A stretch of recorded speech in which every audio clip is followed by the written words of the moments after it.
Vamos a sumergirnos en las ideas de un libro muy interesante, Acércate sediento, de Max Lucado. Y arranca con algo súper simple, algo que todos hemos sentido, la sed física. Pero, y aquí es donde se pone bueno, el libro nos lanza una pregunta. ¿Qué pasa cuando esa sed no está en la garganta, sino en el alma? Justo eso es lo que vamos a explorar.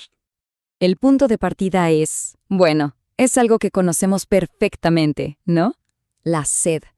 Esa sensación de garganta seca, esa necesidad casi desesperada por un vaso de agua. Es una señal universal, un instinto básico de nuestro cuerpo.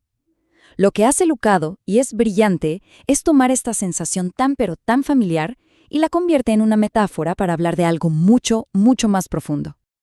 Y aquí, justo aquí, es donde viene el giro, porque el libro plantea que el alma también siente sed, una sed que, por más que uno intente, las cosas de este mundo parece que no logran calmar. Esta es, digamos, la pregunta clave que vamos a ir desentrañando a lo largo de este análisis. Para explicar esto, Lucado nos presenta un concepto que es, muy poderoso, el corazón deshidratado. Y ojo, no habla de un problema físico, para nada. Habla de una condición del espíritu, una que se manifiesta de formas súper reales, súper tangibles en nuestro día a día. A ver, pensemos en esto. El libro sugiere que esos sentimientos como la culpa que no se va, el resentimiento que se queda atorado o esa inseguridad que siempre está ahí, no son simplemente un mal día o un defecto de carácter. No, son síntomas. Son como las luces de advertencia en el tablero de un auto. Son señales de que el alma está espiritualmente deshidratada. Es la misma lógica. Así como un dolor de cabeza puede avisar que el cuerpo necesita agua, estos sentimientos avisan que el alma necesita algo más.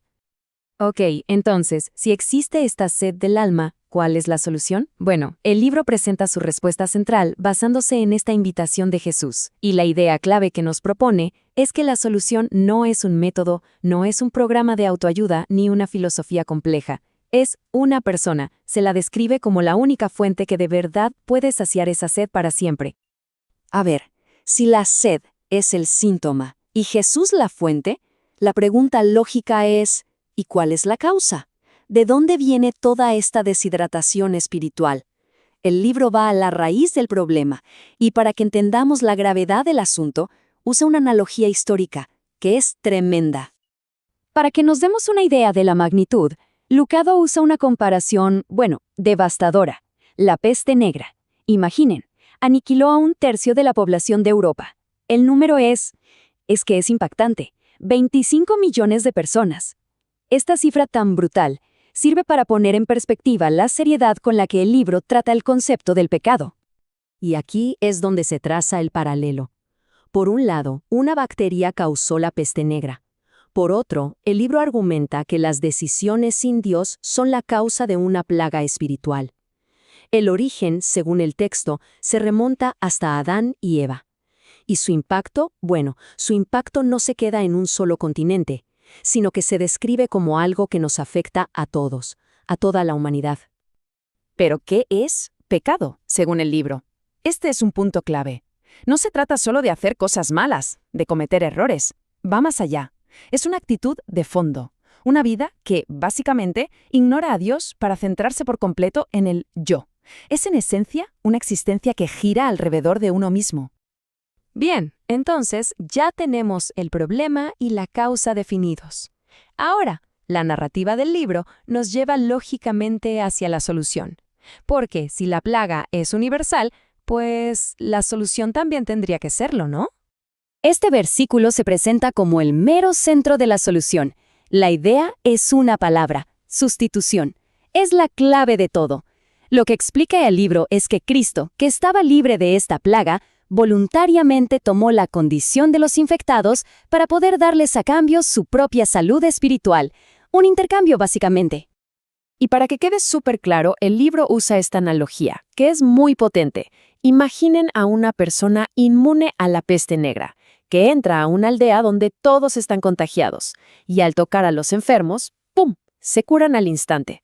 Pero toda la enfermedad, todo el sufrimiento pasa a esa persona inmune. Ese es justo el mecanismo del sacrificio que se describe. Ok, ahora vamos al resultado de todo esto.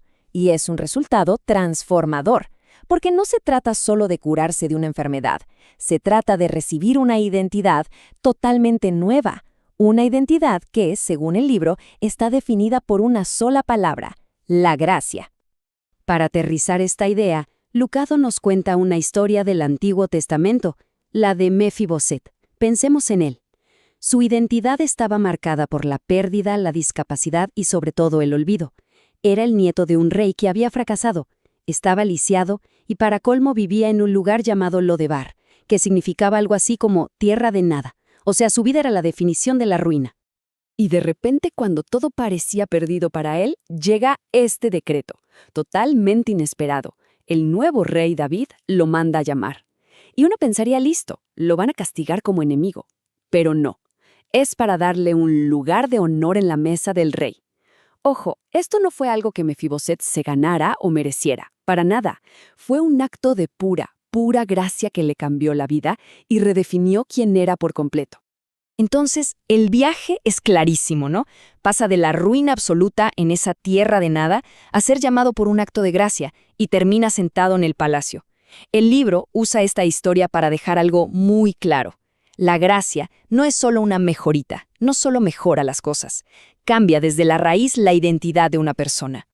Y es así como la historia de Mefiboset se conecta con el mensaje central del libro. La gracia, se argumenta, es lo que borra las viejas etiquetas. Esas etiquetas de fracaso o inseguridad son reemplazadas por una identidad totalmente nueva.